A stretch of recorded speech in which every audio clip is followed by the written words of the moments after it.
Hey fam, welcome to Choppy Waters, your go-to for crazy and unbelievable travel stories. Each episode, we're diving into real-time discussions and sharing those you-had-to-be-there moments. So buckle up. Choppy Waters isn't just a name, it's a promise. This is Choppy Waters, with your host, Siobhan and Brandon. Hey y'all, we have a story for y'all today and it's making its way around social media. You probably heard about it by now, but just in case you haven't, check it out here. Hi guys, this is the spring break travel season and cruising is a very popular choice, and this is one of those situations where this mom says she thought she did everything right and was told one of her sons could not board. It was a surprise for the kids. A surprise cruise for Shannon Nutting and her 4 kids, and she filmed the big reveal as she was pulling into the cruise terminal at Port Canaveral. My 9-year-old was so excited, she was speechless and started crying. But those happy tears quickly turned to sad tears as they were checking in for the Royal Caribbean cruise. Staff told her there was a problem with her 16-year-old son's student ID. He said, unfortunately, you're not going to be able to board today because the school ID is not acceptable. So I explained to him that we had talked to Royal Caribbean and they had assured us that the school ID was valid. And I was upset by that point, crying. So I asked, could I speak to a supervisor? And talking with a supervisor did not help. Explained to her that my son has special needs. That's one of the reasons he did not yet have a state-issued ID, and that I had to make sure he could board without it. She said she didn't care what he had and we couldn't board, and she just walked away. Stuck at the port and could only watch as the ship they're supposed to be on sailed away. All that year of saving and paying on it, everybody was just heartbroken and devastated. Everybody was exhausted. I did not want to get on the road for 8 hours and travel back I-95 with 4 kids by myself and my babysitter. Shannon stayed in Florida while her travel agent kept calling Royal Caribbean to get answers. They told her that we should have been able to book.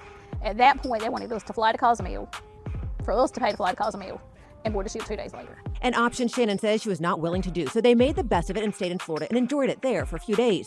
Meanwhile, Shannon's travel agent contacted Royal Caribbean. In writing, a Royal Caribbean representative wrote, "I cannot begin to apologize enough for this, and am doing all that I can to rectify it." The cruise line did offer 3 options. The first, no money back, but what she paid can be used as 100% future cruise credit on another cruise, plus $700 onboard credit.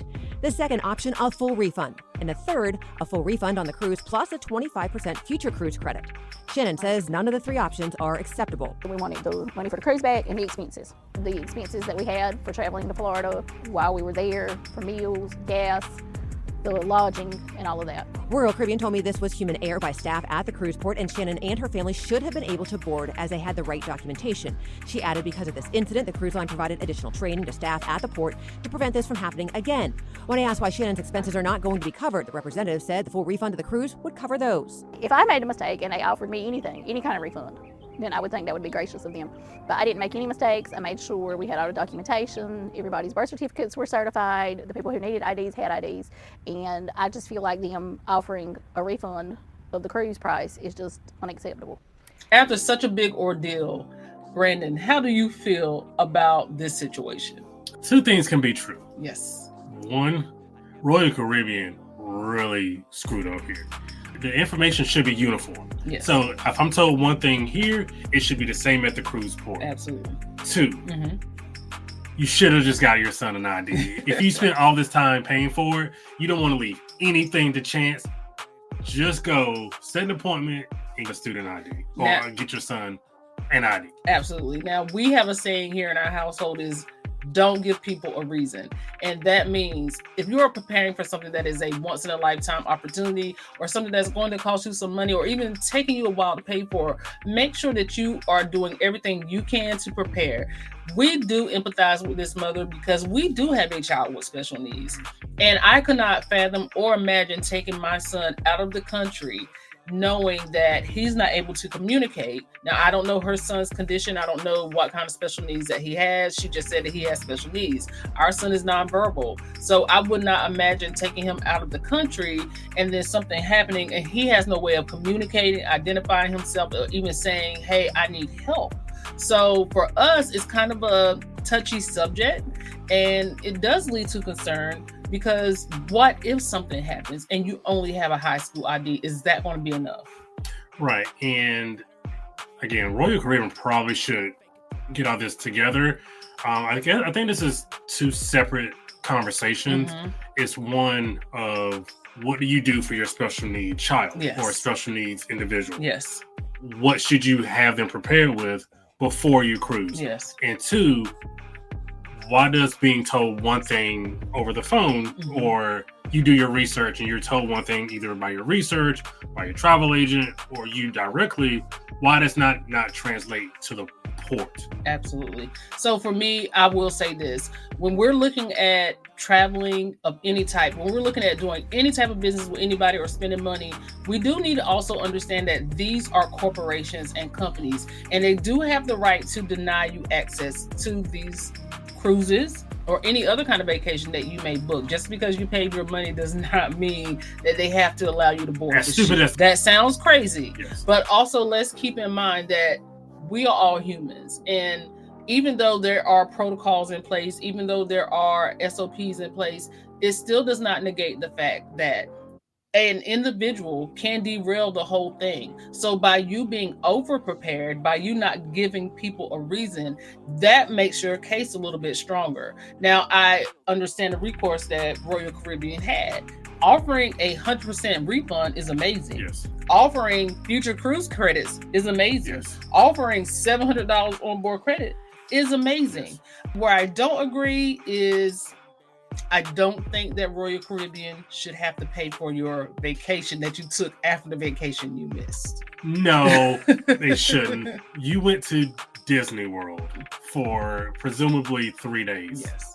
And this is based on the news or in Yes. the pictures that they showed afterwards. Yes. If we use our context clues here, it looks like she went to Disney World with her children after the fact. With 5 people, it's no small. It's no small investment. That's no small investment at all. That's like McDonald's telling me I can't have a bacon cheeseburger, even though I see a bacon cheeseburger on the menu, and then I leave, and then I go to Ruth Chris, and then asking them to pay for the Ruth Chris. Right. So it's like, just because we messed up here doesn't mean we should fund your vacation. I'm really not pro corporation. But yes, what Royal Caribbean was saying was true. If we give you a refund, Yes. that should cover took care of it. whatever you were doing. Right. And this is also important to like maybe read the cruise contracts, because they can turn you down for literally any reason. Any reason. So it's like, at that point, what recourse do you have? I would say take whatever option you think is best for you and just move about, and not accepting the compensation they were offering, and then want them to not only give you a refund, yes, but then you also want them to pay for your presumably very expensive Disney trip or other vacation, is to me asinine. Yes. So let us reiterate this before we end this topic. We are very understanding of what she is talking about. We have 4 children, and we understand what it is like to travel with such a large family. We understand the time and expense that it takes to actually pull off something of this size, to actually make sure that your children have something amazing that happens. But it also brings back to you as a person. Do everything you're supposed to do. Make sure you're over prepared. If you had a year to pay for this cruise, you also had time to go to the DMV. The DMV, it makes accommodation for people with special needs. So I'm not saying that she was 100% wrong. Yes, they should have done what they said they were going to do. They should have honored it if it's on the website, but also do your own due diligence and protect yourself. Never give people a reason. Read your cruise contracts, go on the website, getting in writing, make sure you protect yourself 100%, because at the end of the day, us as travel agents can only do so much. And it's not in our hands. It's actually in the cruise line's hands at the end of the day. I think getting in writing would have been super helpful here. Yes. And probably negated all of this. So yeah, like you said, putting it in writing should have been very important. They should have offered her something. They did offer her something, which to me, those are 3 great options. Yes. But I'm not sure what else she could be looking for outside of that. So you just want let's say $3,000 you pay for the cruise, just throwing a number out there, and then the additional $2,000 for the Disney. So you want $5,000 for again, a mistake that was made. Yes. Well, how much is enough? You know what I mean? Like, right. How much is enough? All right. So, guys, we're going to end this conversation here because we could go on about this forever. Do us a favor. Drop in the comments what you actually think about this story. What you think Royal Caribbean should do. Do you think they owe her any further recourse? Or do you think they offered her a fair deal? Or do you side with the mother? And also, if you were going to take one of those 3 options, what option would you take? Absolutely. We need to know that Yes. answer. All right, fam. Until the next time, Parker's out.